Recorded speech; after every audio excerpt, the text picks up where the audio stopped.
তো বন্ধুরা, এটা হলো ZK502T। তো যারা বলছিলেন কত ইঞ্চি স্পিকার বাজবে তাদের জন্য এটা ভিডিওটা।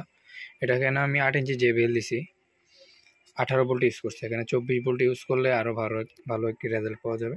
এটাতে TPA3116 অরিজিনাল আইসি ইউজ করা হয়েছে। তো এটা দিয়ে আপনারা অনায়াসে 10 ইঞ্চি দুইটা স্পিকার বাজাতে পারবেন।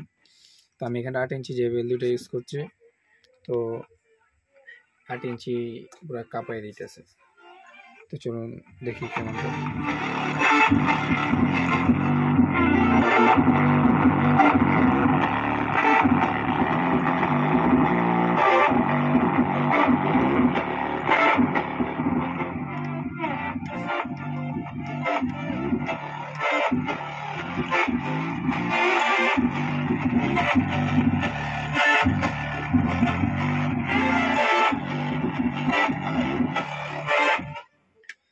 সেটা যাদের প্রয়োজন তারা আমাকে হোয়াটসঅ্যাপে নক করবেন। সারা বাংলাদেশ হোম ডেলিভারি।